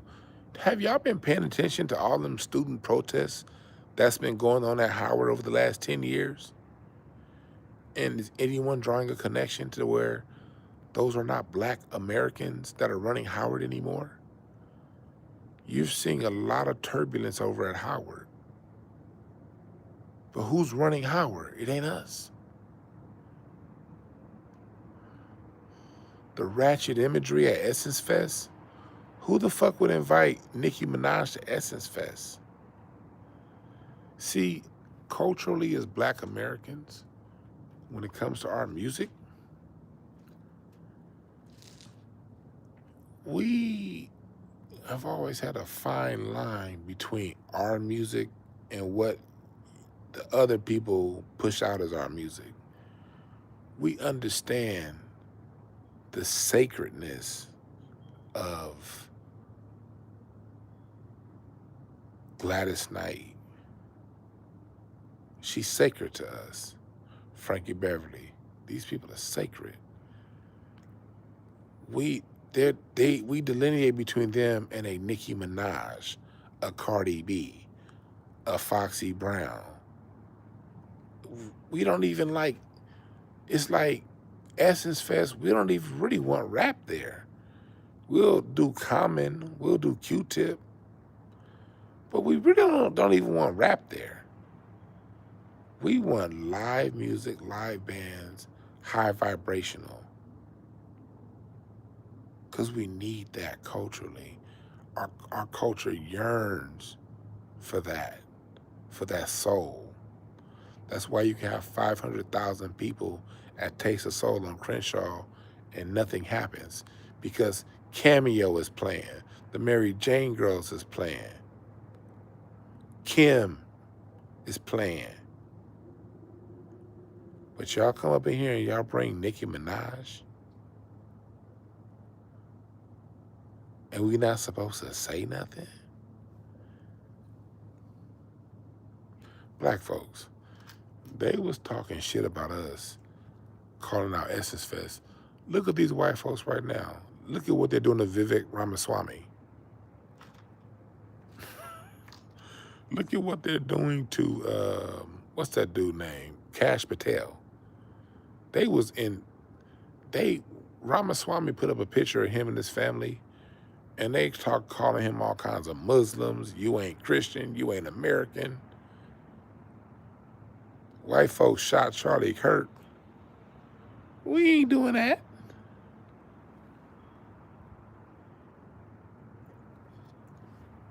Fudopedia, Black Thought is welcome to Black American Soul Festivals. See, it's certain rappers. We like our rap.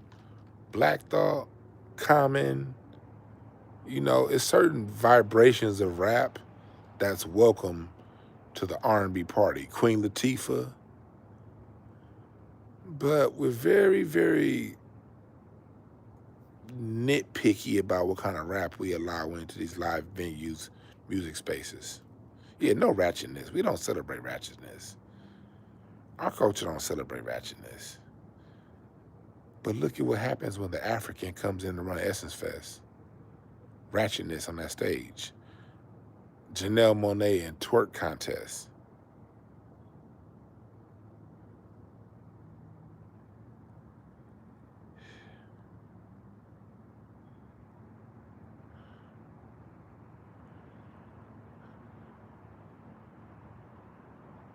What's up, Ivan Curry? But we don't really like, Black America does not celebrate ratchet culture. We generally don't like it. And here's evidence, because you'll get these black folks coming around saying, look at what we celebrate. No, it ain't. Look at the evidence. Our biggest music festivals, like when we run them, like Essence Fest, our music, our stuff, we don't push that kind of stuff. That's when they get involved.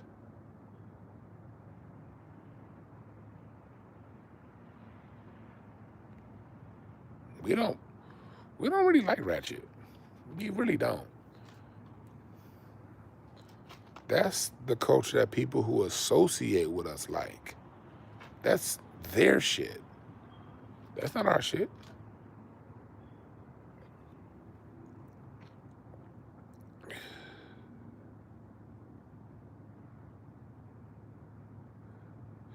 Yeah, R&B is secular gospel. That's right, just because.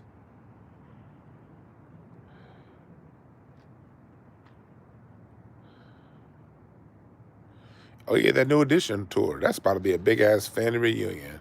That New Edition tour. Hell, I'm going to go see Tank and the Bangers this weekend. Out of New Orleans. I love Tank and the Bangers. Tarona Tank Belch. That woman can sing her little short ass off. I love her voice. I'm going to go see my man Kenneth Crouch this weekend on that piano.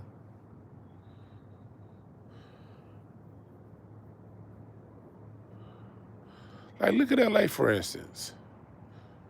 Let me give an example of, like, these non-FBA folks speaking for black music. Like, You notice that the non-FBA people, they never acknowledge genres outside of hip hop.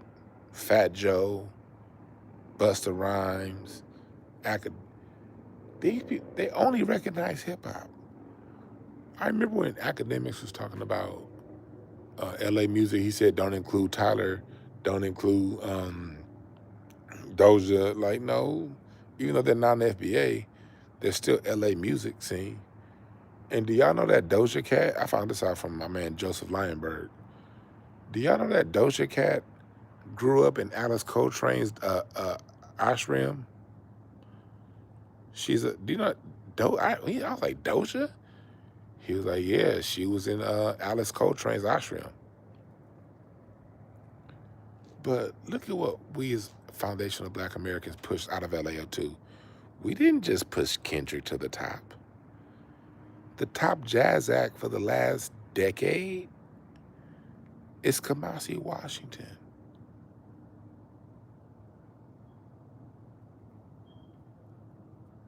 LA also pushed Kamasi to the top worldwide. I went to go see Kamasi last year at the Hollywood Bowl. Kamasi sold 18,000 seats on a Wednesday night at the Hollywood Bowl. Do you know why that was so special to me? Because me, my wife, and also my friends, like, I got a crew. Like, anybody who knows me knows I mostly only hang out with women. I got a couple male friends that I hang out with, but if you come to my fight parties, it's gonna be 15 chicks and 2 dudes there, almost all the time. Like my homegirl Lauren, and like that's my crew. And we used to own Friday nights, nice Friday night, 1:25 a.m. This time 15 years ago, you know where we're gonna be right now? At the piano bar. Kamasi Washington, Thundercat, Terrace Martin, Anderson .Paak, when he was known as Breezy Lovejoy, he would jump in on the drums. These was cats we was going to go see at the piano bar in Hollywood. We was going to the World Stage Theater in Leimert Park. These were local acts. We grew up with Kamasi. We grew up with Ryan Porter. And the biggest names in jazz right now come from LA. And it was Snoop, it was hip hop that put money in their pockets. Because LA hip hop always used horns and live instrumentation. So it was Snoop. It was Quick. It was 1,500 to nothing. Hiring these young Black artists for hip hop, live hip hop.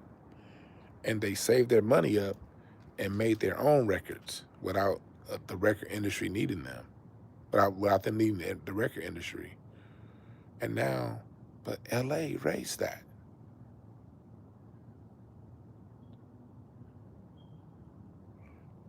And we pushed Kamasi and Terrace Martin up there, and Nipsey and Kendrick, and Steve Lacy, and Anderson .Paak.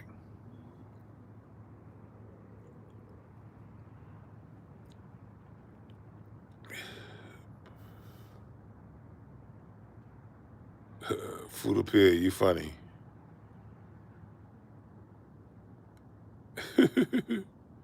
What's up, Fila Speaks? Fuda Pig, you funny. I don't even know why you said. I don't even know the context of what you just said, but I don't even know what you're talking about. But I know exactly what you mean. Yeah, the West Coast get down.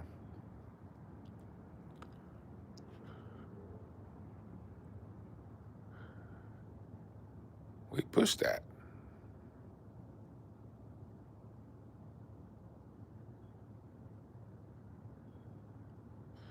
But we get defined by the street element. And that's going back to the disrespect. I was telling this story to some, this is going back to that conversation I had, was like, as a Black man, you know what? And I want you brothers and sisters to hear me, black women too. But as a black man, I can no longer carry the burden of your fears and miseducation.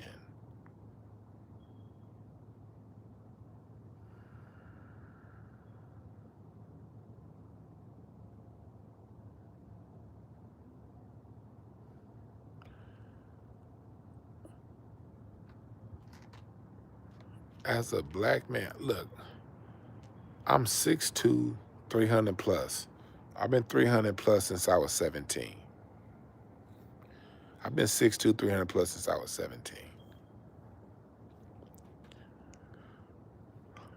And I'm an artist.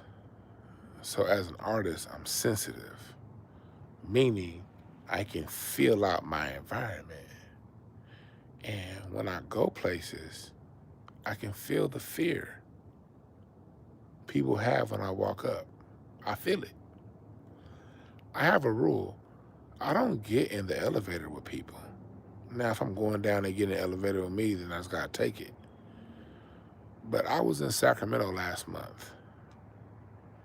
And I remember I was getting ready to go to my room. And it was these 3 younger white girls, teenagers and like kids. And they were going to the elevator. You know what I did? I walked back to the lobby. I'm not getting on the elevator with them. I don't feel comfortable. I know the feeling. And I know that in America, it's my word against yours. And nobody believes a black man. Every single population in this country, including black women, and I don't like having a gender war between black men and black women, so I'm not going to go there. But when it comes to your word versus mine, the black man is the last to be believed. So I don't put myself in environments to where it's he said, she said. Ain't no Kim Jong. The only victim in here, the only victim is your mama's pussy when it's getting beat up by the pastor at your church. That's the only victim. Pastor Haygood be all up in your mama's twat, beating that shit from St. Louis to Albuquerque. That's the only victim in here. All the dicks your mama's pussy take. Shut the fuck up and get the hell out of my chat room. Now back to what we talking about.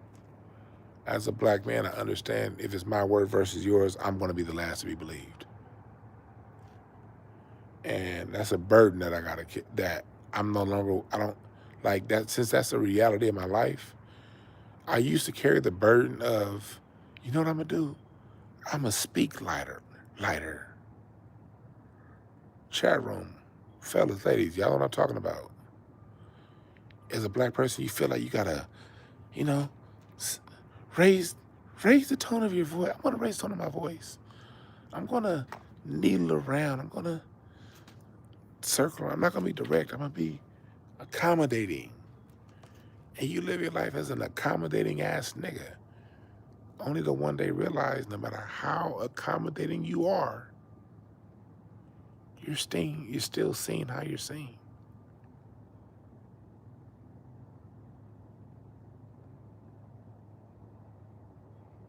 I don't have any movies. There are no movies on TV that speak to this. All of your, there are no songs that write. Ain't nobody in hip hop writing about that. Not even R&B. There are no songs, even though every black man that's writing these songs feels this. They're not writing songs about it because songwriters don't write from the heart no more. They're writing for hits, not from the heart. Not tapped into what's going on in the society. No one speaks for this. So why should I carry the burden? Like,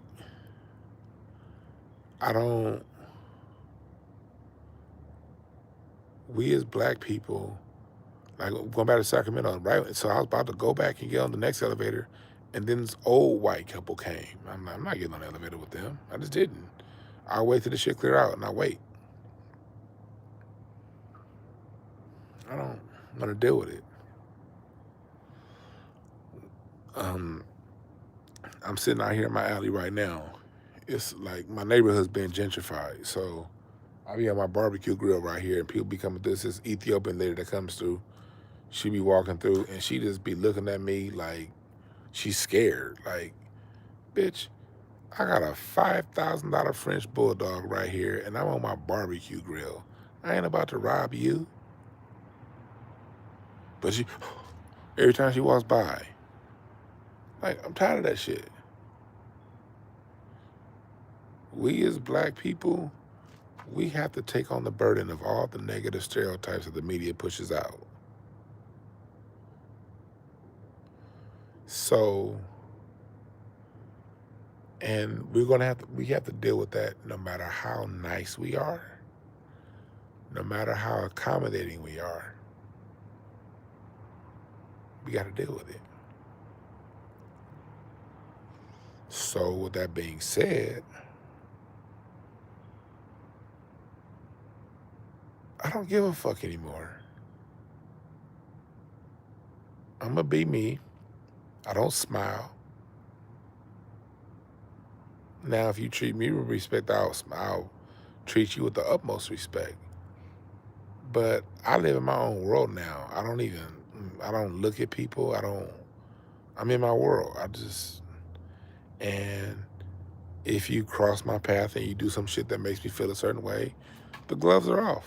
I'm going to go in. Fuck you. I don't care. Why am I going?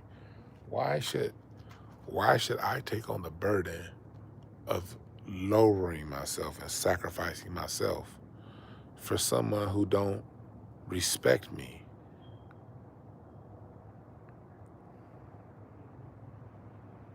I give respect to everybody. I'm not one of the people that be like, you gotta earn my respect. No. The fact that you're a human that's breathing or a living species. I respect the trees. I don't litter. The only thing I'm gonna do to the trees is go take a good piss on one. And I hear the trees like that, just sending earth back to earth. It's nothing better than pissing in nature. Oh, I love pulling my balls out and feeling that breeze and pissing on a tree. There's nothing more natural than that. But outside of pissing on a tree, I ain't doing nothing other than that. I respect people. If you're a person, you got my respect. And you also got my love. You got my love and respect. You don't have to earn that from me. The only thing you can do is something stupid that makes me lose respect and love for you. But if you just sit there and breathe and mind your own business, you don't even have to say hi to me. You could just be next to me and I'm ordering from the menu, you ordering from the menu.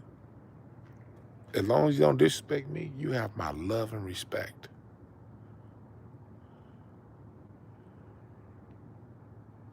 I don't give love and respect to be disrespected.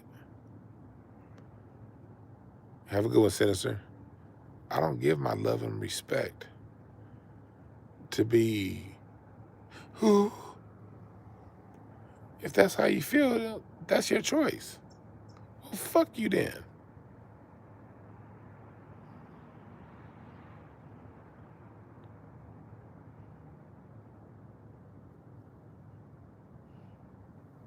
You said you've been in Honolulu. That's what's up.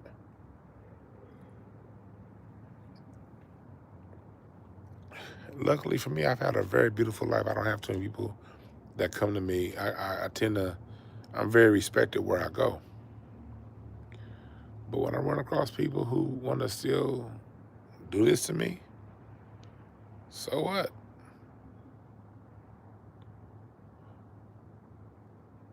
Fuck you. I came at you with respect, and you came back with me with a shrug. Then no, I don't need to accommodate you. It's me first at this point. Once you show that, now it's me first. It's me first anytime, but my me first will also accommodate you out of respect.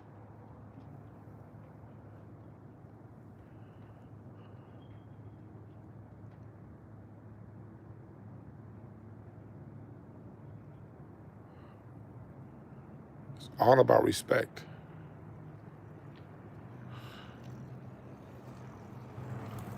Have a good one, man. Respect.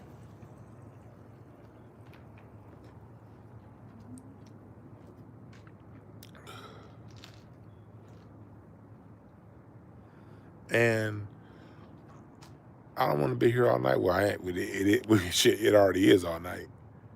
But I gotta go put my headphones and listen to some music. But actually, what I'm gonna do is, hold on. I'm gonna roll myself a blunt, and I'm gonna smoke this shit after we done. But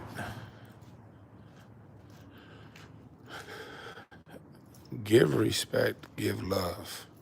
Always give respect, always give love. And if you know you're leading with love, and you know you're leading with respect, and people don't respect your love and respect, then it is your God-given right to respond in kind. You ain't nobody's fucking doormat.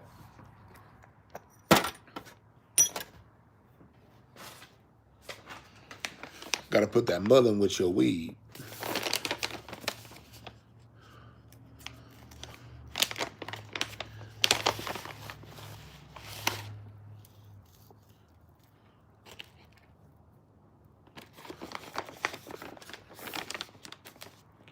You ain't nobody's doormat.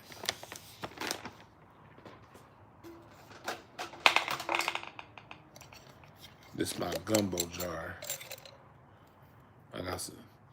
This is my indica stash. I don't do too much complete. I do hybrids and sativas. I don't do too much heavy indica. But this is my heavy indica stash. That's enough. Got the sativa right here. And the hybrid right here.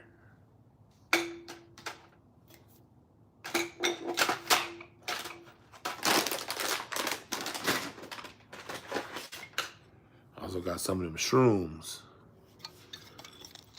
I was gonna do these tonight. I'm gonna do these tomorrow night. Ooh.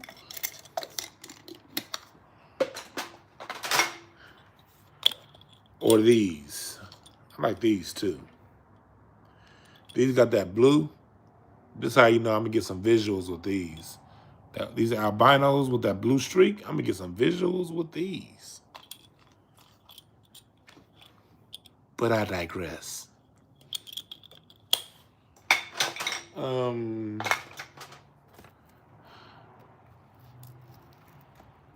But at the end of the day, respect is what it comes down to. And people that don't respect your home, people that don't respect, you see, watching the Predator on some shrooms, that's what's up.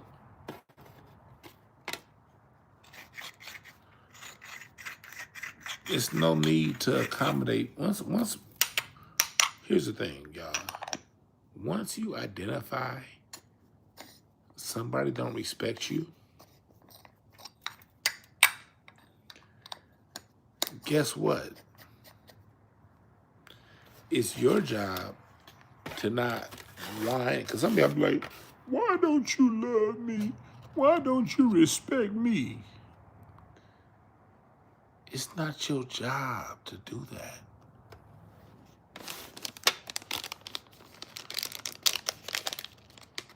That's not your job. To manage who respects you. Respect is the person's decision. That's their decision to make. So once you see people make that decision for themselves, it's your job to respond accordingly.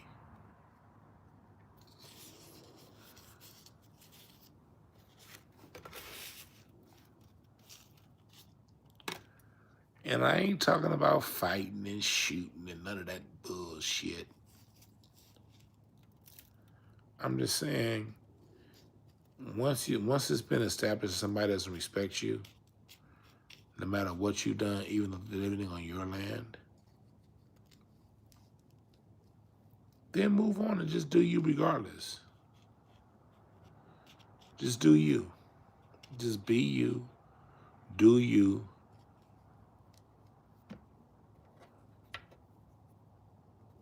Live your life. And fuck accommodating these people because they don't respect you anyway.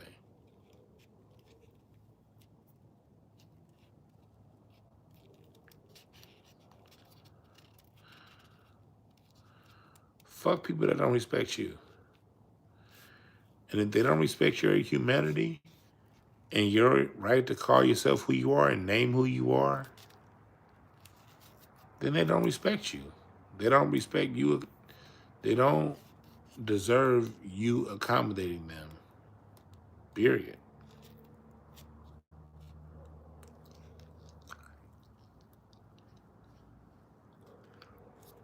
Do you know what one love starts with? Oh shit, I done ripped my goddamn blunt. That's all right, I got two. Fuck. This shit done ripped. Ah. Well, I got two. I think I'm gonna roll this into one. Damn. I'm just gonna double roll this shit. That shit never happened.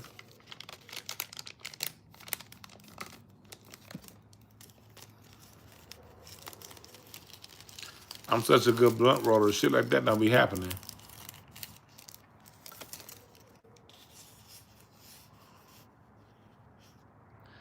And also, I want to say before I get out here, salute to Dane Calloway. I never listened to Dane Calloway that much because what he said about Rosa Parks just kind of threw me off. But Dane Calloway had a interview with Brother Rich today on Black Magic. And Brother Rich gave Dane Calloway a great interview today. And it made me look at Dane Calloway a little bit different. Because I had to look at him a little bit different when it comes to, like, I still don't agree with what he said about Rosa Parks. But I know that I say things all the time that I'm confident in because of my research that throw other people off. So although that issue, he may have some research, I don't know. I haven't checked into what he says about Rosa Parks. I just didn't like it. But his interview today on Brother Rich's channel, that made me get a newfound respect for him.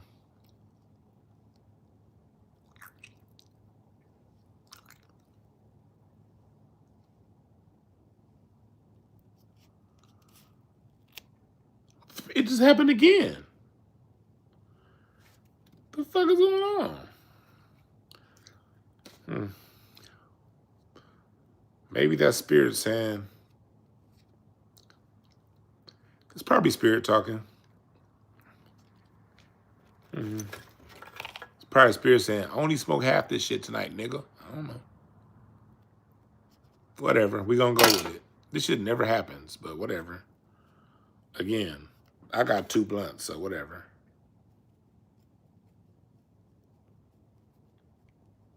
That shit never happens. So whatever, I just got two.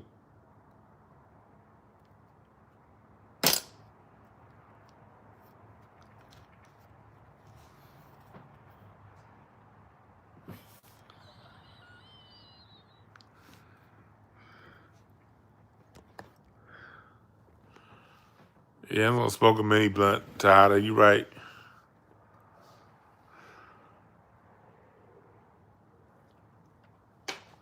This ain't 6 months old. I just got these. These one here ain't even been open yet. I got these a couple weeks ago. Ordered my blunts on Amazon. I ain't about to be going to no goddamn smoke shop every time I want to smoke. I ordered like 4 or 5 of these boxes at a time. And also my rolls. Because you don't want your lips being black.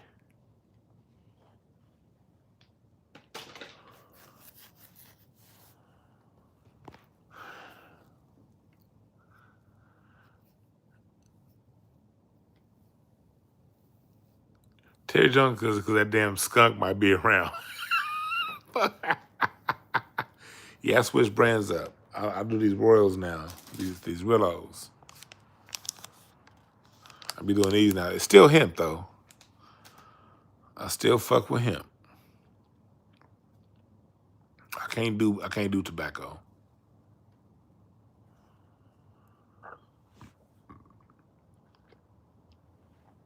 Shit, what's the expiration date? Shit, these things are moist. That's why they ripped. It's a hella moist. I ain't got no expiration date.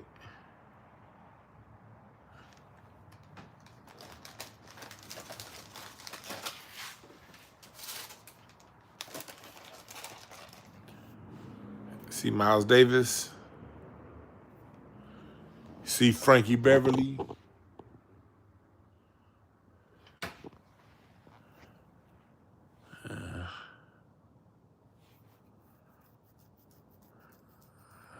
But yeah, man.